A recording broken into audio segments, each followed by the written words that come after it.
Welcome, everyone, to our Conversations with Mums series. I'm so happy to be chatting to Andrea Barton today. She's a fellow yoga therapist and friend of mine. We did our training together, and I've always appreciated her wonderful presence. She's incredibly thoughtful and insightful. And today we're going to be talking about how yoga therapy and yoga can really help mothers in that key transformational postpartum period. Andrea lives in Austin, Texas with her family. She has three children, and she works with pre and postnatal mothers and others in her yoga therapy practice, Spacious Mothers. As well as being a certified yoga therapist, she's a registered prenatal yoga teacher and children's yoga teacher, and volunteers for Postpartum Support International as a helpline responder, support group leader, and yoga teacher. Postpartum Support International is a non-profit that increases awareness, education, and treatment for perinatal mood disorders. Welcome, Andrea. Thanks so much for coming and chatting to me today. It would be great if we could get started just by finding out a little bit more about how you got into yoga in the first place. Yeah, thanks for inviting me, Alice. It's always a pleasure to chat with you. I was reflecting on this and looking back, I remember a tiny little like yoga seed that was planted when I was a child. Maybe when I was about 7 or 8 years old. I would have a tough time falling asleep sometimes, and my dad introduced me to body scan meditations.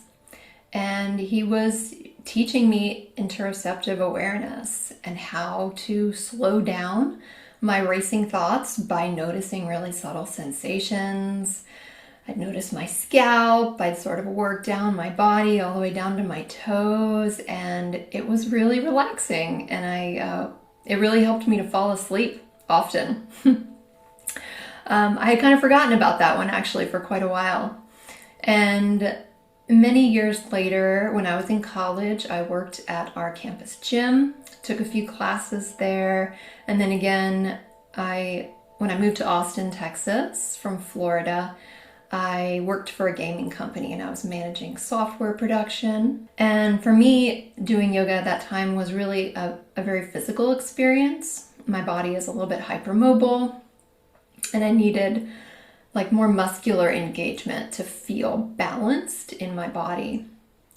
So I enjoyed it. So I came to it very physical. I enjoyed it. And then a few years later, when I became pregnant, for the first time, I started attending prenatal yoga classes.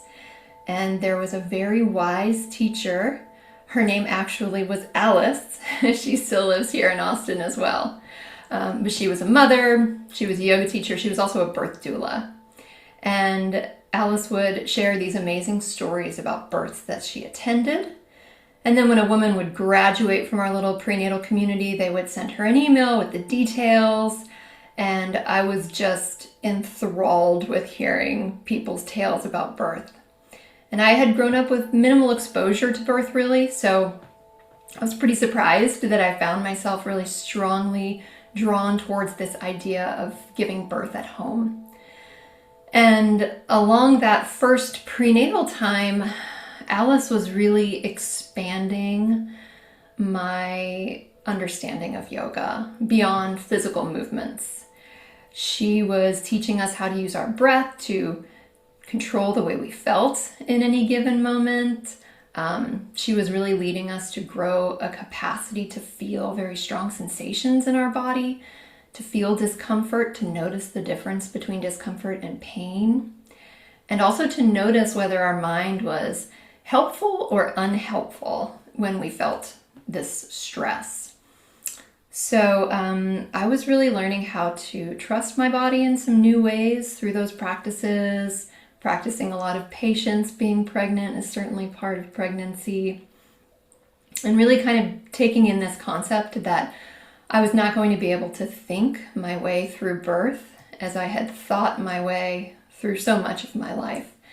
It was an invitation to really start to cultivate a deeper trust in my body and to believe that like all the aspects of me, my mind, my body, my spirit, all of this was really made and designed for this huge task of birth.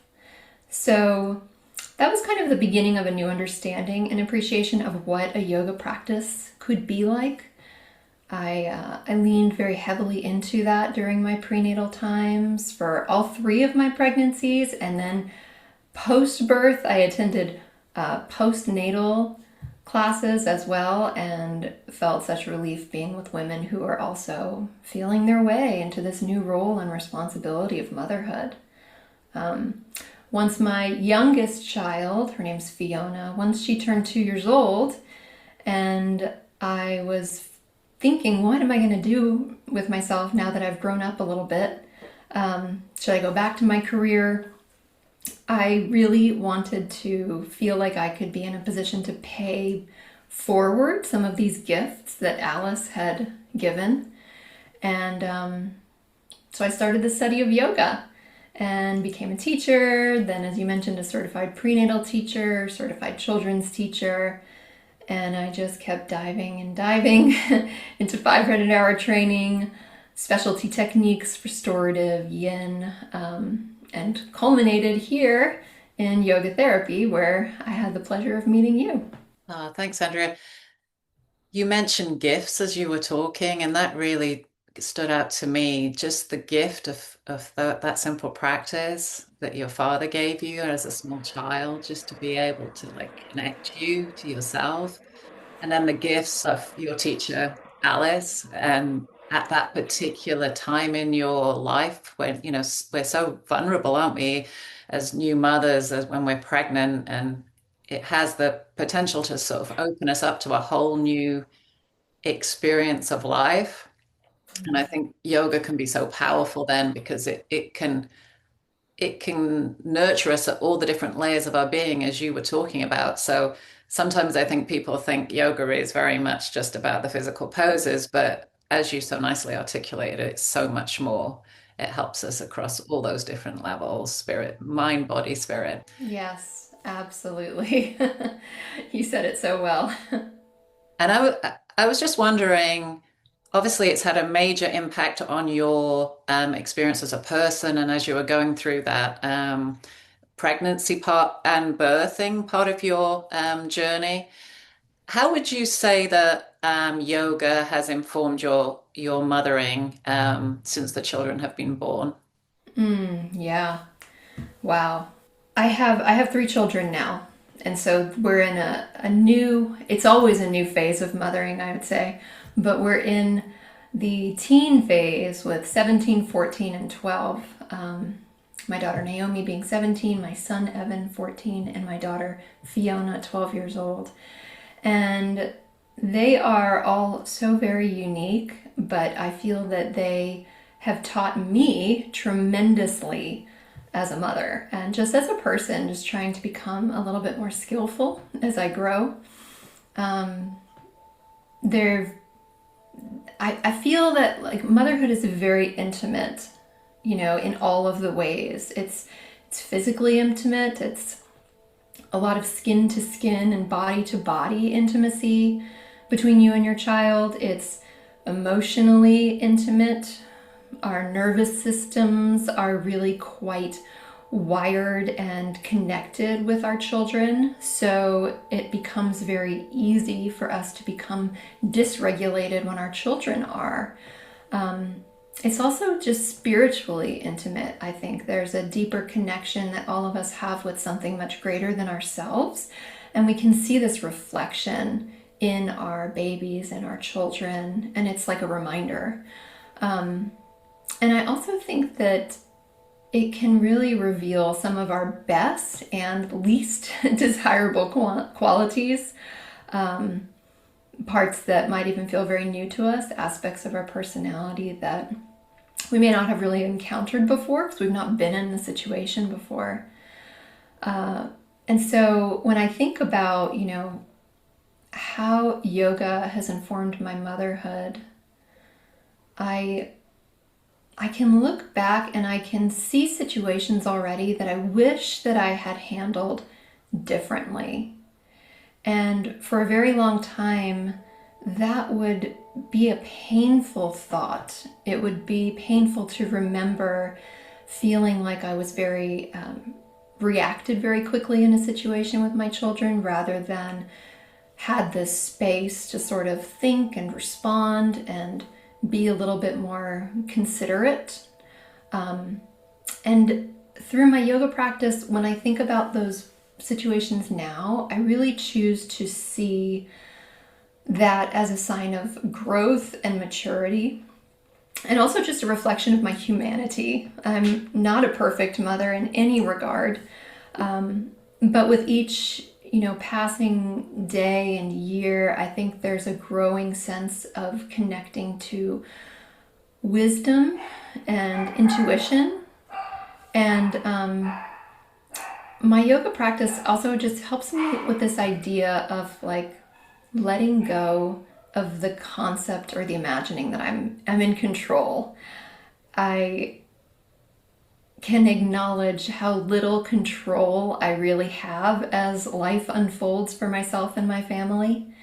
And I'm really quite comfortable being in awe of the magic and the mystery of even being here and having these moments with them, this opportunity to be spinning through this universe with these people who are my greatest teachers and my deepest loves. But I am no longer feeling like I'm in the seat of seeing them grow in a particular way. I just get to watch them grow and unfold. And I think that was very hard as a younger parent, but my yoga certainly helps me in that regard, if that makes sense. It definitely does. That I love some of the well, I love everything you just said and some of the points that you raise about really seeing the growth in your mistakes. There's so much sort of guilt we can hold and sense that we're not good enough if we haven't been perfect in a particular situation. And I love the lens of viewing that as a sign of growth, that you can recognize that maybe things could have been different, but you responded in the way that you could at that particular moment in time, and holding yourself in that sort of gentleness and that acceptance, and really the sort of letting go of having to try and force or control everything. So that was lovely, thank you. I also just really connect to that the concept behind yoga therapy that we're really all whole and complete beings, but things sort of get in the way with our connection with that. And when I could look, my children they really remind me that we're all good inside. We're all wanting to like really be our best selves, but it's not just will, we need skill. And so, developing those skills through yoga practice has been really supportive, and it allows me to sort of model behavior for my children a little bit more, but not expect that they are me, they are going to do everything as maybe I would or anything along those lines. But there's also like a comfort in releasing and being surprised in those moments where a child makes a choice or makes a repair with a sibling, apologizes, owns up, can really like let you know that they are paying attention, even if they're doing it on their own timeline, they're on their own trajectory. You mentioned the fact that, the development of skills and perspective over time as you mother, um, just made me reflect on the population that you're primarily working with, that sort of very, very new mum, postnatal population, where it can all feel so completely overwhelming. I remember as a new mum, just that sense of like wonder and awe and joy and complete love in this like miracle that was my baby. But at the same time, all the sort of shadow emotions that came with it, like fear around, doing something which was going to be not safe for her, or that I didn't know what I was doing, or that somebody was going to judge me, or the sort of anxiety that came from that, and then just the sheer exhaustion. It would be wonderful to hear a little bit more about what inspired you to make this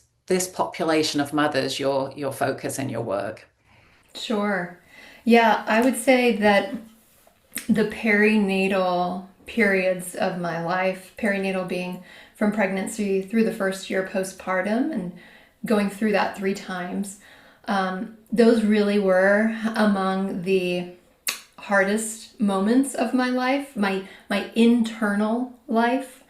It was the first time that I felt depression, anxiety, rage, had intrusive thoughts that just seemed to appear and were distressing, and insomnia. And then on top of it, really, as you mentioned, sort of this sort of second arrow into those wounds of feeling guilt when I didn't want to be at home with a child, or I felt like I wasn't appreciating this opportunity to be in such proximity and relationship with them so much. So, yeah, I mean, Naomi, my first child, I would say she sort of received a lot of helicopter parenting, and I would try to like ease any discomfort very quickly. I had left managing a team of adults and now I was at home managing a baby, and that transition it's so fast. I don't think there really is a great preparation for it. I had support. I had a lot of very few of the risk factors that we're aware of the occurrence of a perinatal mood disorder. And I was totally smitten with her. You know, she was just full of light and joy. It was like beaming out of her. But there I was having postpartum mood disorders. My second child, Evan, his arrival was even more challenging, I would say. Not only moving from now 1 to 2, but 3 days before Naomi's third birthday, Evan was born, and my father had just been admitted to a hospital in New York, and he passed away very quickly, actually 2 weeks after Evan's birth. And so I was living with very deep grief. I couldn't get there to see him based on the timing of birth. I was compartmentalizing some of this emotion and not really knowing how to grieve while being a caring and available mother to a toddler and newborn. And I was legitimately worried that Evan was absorbing this sorrow due to his proximity to my body, my voice, my tears, day and night. And it's easy to talk about this now because, as it turned out, Evan was an incredibly cheerful baby. Both he and Naomi really helped lift me out of such feelings of despair with their smiles, their laughter, their joy.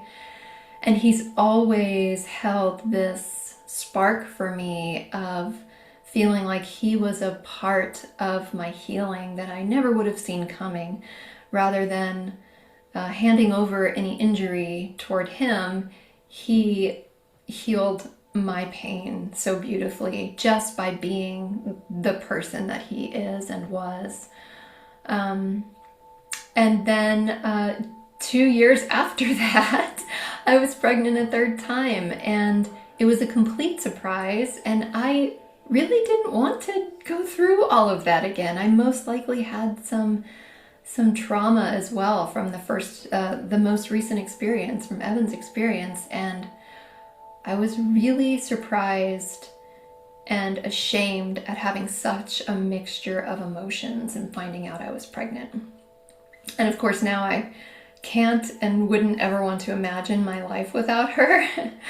She is amazing and tender and generous and so nurturing. And her birth was really quite epic, which once more just had this healing quality to it. My water never broke with her, and so I was birthing her in my bathtub, and oddly, I had a sense of humor during the birth. I was doing impersonations of Captain Kirk from Star Trek. How random is that? I don't know why, but I did.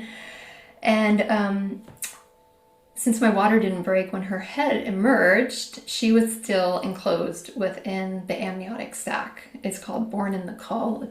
It's very rare. It's roughly one in, I don't know, 80,000 births or something like that. And it was just an amazing experience, but still, now 3 children, so little, so much. And I continued to, struggle off and on with my mood, with a variety of feelings. And I didn't really recognize it. So once I had that opportunity to decide what I was going to do next and where I really wanted to put my attention, I really wanted to focus on not only supporting mothers so that they can offer that good inside best part of themselves to their babies, but in doing so, it really affords the best start in life for our next generation. And I felt that, again, having so few risk factors in my lived experience and also feeling so overwhelmed and dysregulated, that there were many people who were feeling this. And I'm so thankful now to be involved with organizations that really shed a lot of light on how common it is for the people to feel this way, for birthing people to feel this way during pregnancy and after birth. So that's very much, those experiences are really why I chose to make mothers and, in effect, babies the focus of my work. Well, thanks for being so open, Andrea. I think there's still a taboo for us to talk about some of these issues. And I think it's just really healthy for all of us to talk about how difficult mothering can be, especially at the beginning. Even if all the supporting factors you say are in place, it's still a massive change. And I think the more we can normalize and support each other, the better for everybody, really. So thank you for your openness. It would be great to hear a little bit more about what you've observed in your work in terms of, what challenges you see are facing mothers in this population and what yoga interventions tend to have the biggest impact. Yeah, I do tend to see some patterns working with mothers. That challenge of soothing and caring for a baby, especially the first time, being really an all day and all night process, is a tremendous task. And it can feel like it's just taking all that you have sometimes. The lack of sleep, the lack of ability to care for yourself, both in ways that you might have before your baby, going out and spending time in ways that made you feel, or that helped a person feel sort of refreshed and renewed. Feeding ourselves well when we have our babies, being nurtured by food and water and sunlight. I mean, there's really so much that comes to becomes that much more difficult for us to tend to. And yet we deeply love our children, and we're there to serve them and to care for them when they are so unable to do it for themselves. There's a book that I'm reading right now, and the author uses a line of motherhood is ripe with duality. And I just find that to be so true. And it can be such an uncomfortable place for someone to sit in that duality and in the mixture of feelings of not appreciating and enjoying everyone's opportunity, everyone having an opportunity to be there with their children. And everyone's situation is so unique, but it's really not uncommon for mothers to talk about changing of their self-image, loss of their identity, and then feeling some shame for having all of these totally normal reactions to such a huge life upheaval. We've probably heard about baby blues, but it can really be something more that is affecting us. And surprisingly, it's the most common complication following childbirth, perinatal mood disorders. Around 20% of people report experiencing them. And they can be quite severe, but they're always treatable with the right care and the right support. So there's also a lot of physical discomfort. I notice working with mothers, there's a feeling of disconnection from their bodies often, or there may be an injury that they sustain that makes them feel very limited in their capabilities, waiting for their body to feel healed enough to really engage in activities that they enjoyed before can feel distressing. And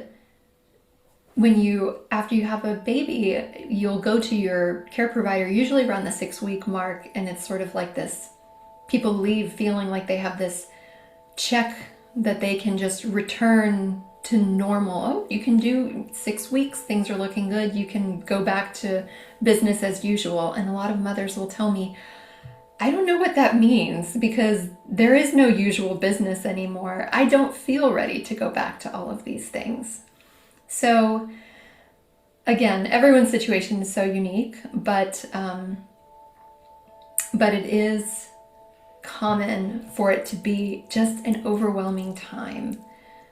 A lot of mothers talk about feeling very dysregulated as well. When their babies cry, it's like their nervous system is a live wire, and they've never experienced anything quite like that before, and they can't find the ways to settle themselves enough to then try to use that to settle their babies. So these are all different aspects that we work with in yoga therapy, and also one of the reasons that I just love supporting Postpartum Support International, because they make such a difference in the lives of mothers, families, babies. They provide a wealth of resources, online support groups, as you mentioned, a free helpline. We offer yoga classes there online.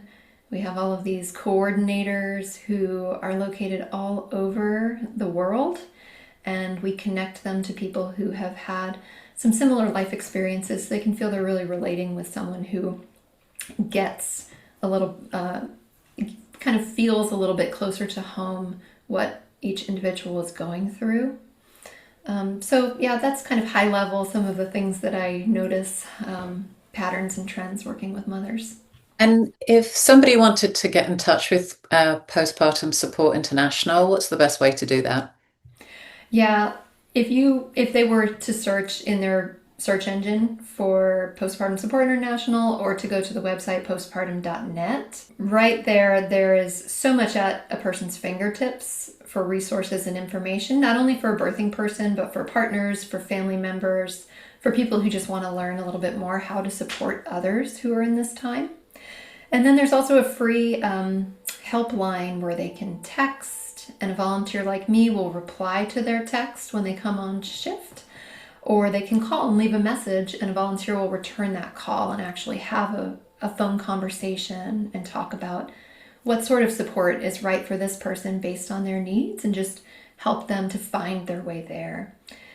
There's so much. They have a provider directory as well, where all of the providers have undergone advanced training in perinatal mental health, myself included, as a volunteer and as a provider listed with postpartum support. So they are constantly holding these excellent training programs and keeping everyone very well informed about the latest research and information on perinatal mental health. And just can't speak highly enough of that group. Yeah, sounds like a fantastic organization. So yeah, Mm-hmm. thanks for sharing that. It would also be great to hear what someone could expect if they wanted to reach out for you to you for yoga therapy. What would a typical yoga therapy session look like? Yeah, thanks, If there's Alice. such a thing as a typical yoga therapy session. Right. Yes, as you know, it really depends on each client's unique needs and experiences. But often there's some time spent in some self consideration of our history that's led us to this moment of reaching out and looking for some support and finding someone to work with in this way. That could span all the way back to our childhood. It could be looking at more recent events such as birth or postpartum. But some clients will enter with what feels like or seems like a purely physical or emotional discomfort that they're moving through.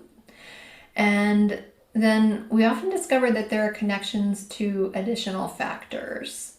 So, as I mentioned earlier, yoga therapy views a person as really whole and complete and just acknowledges that life has this way of sort of covering up or fragmenting that sense of connection to that wholeness at various times in our life.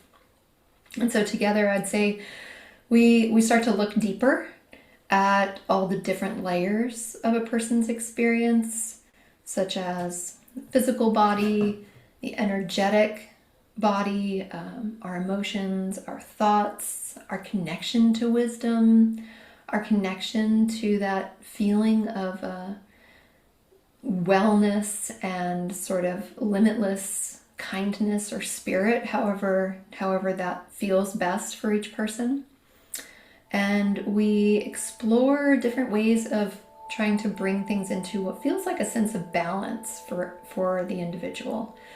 So techniques might involve movements that utilize both strengthening and softening of the body, breathing, imagery, visualization, deep rest, journaling, um, moving into opportunities to observe our thoughts so that we sort of understand ourselves a little bit better, discovering our personal values and how to bring those values into everyday life. I feel like there's really a lot that we can do. And then there's sort of big picture concepts of no matter what our challenges are, like seeing this period of time where our children are within our orbit, maybe having this period of 17 or 18 or 19 years as a little nucleus. But then our children become adults. They move in their own directions. They move on to education and careers. They start their own families. So it's also kind of an honoring, I think, of how do we want to use this span of time to create a relationship with our children that then they want to sustain when they're gone, when they move on from our home.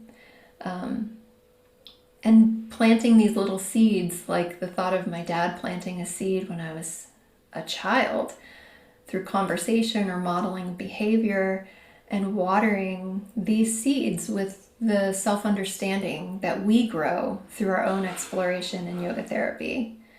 And this critical part again of like this non-attachment, that duality of mothering again, just being present and supportive with our children and ourselves, but then also releasing some expectation of how things should be. I feel like there's a lot of all of this and more in a yoga therapy process. Yeah, and I love that you speak about the intentionality of what you want to create over a 17, 18 year span. We're so often like just getting through, especially at the beginning, just coping, just surviving, just reacting to the latest challenge. It's a real gift, I think, to be able to take a moment with somebody to think about what you want the end to look like, because it can then inform our every moment. So, if we think about what we want that relationship to be like, how can we act in the present that will help us get there? Yeah, I feel like the yoga lens can get very specific, and it can also expand our perspective so widely.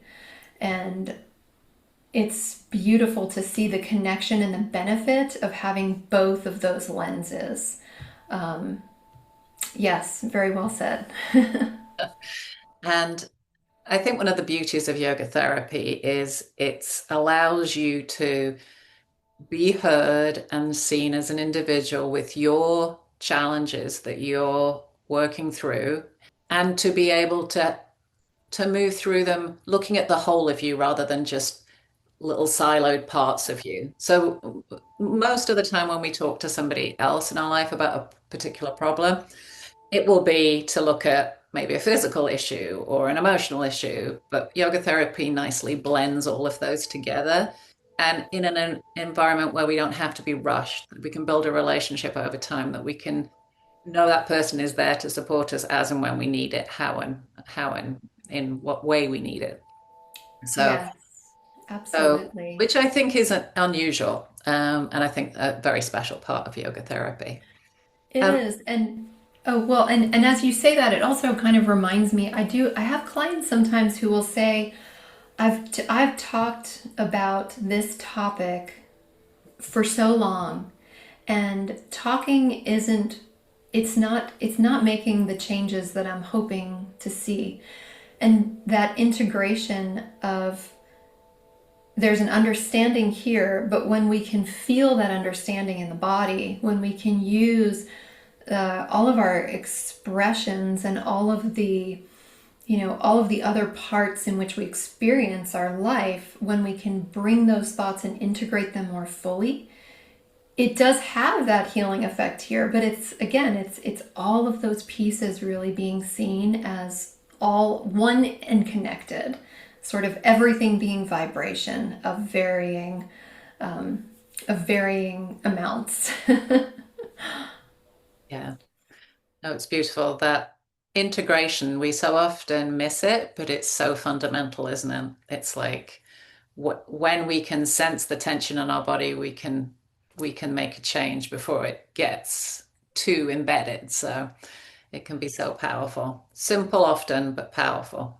That's kind of the idea behind the name of Spacious Mothers. Like the word spacious for me is a maybe we all have these words that when we hear them, it resonates in a special way.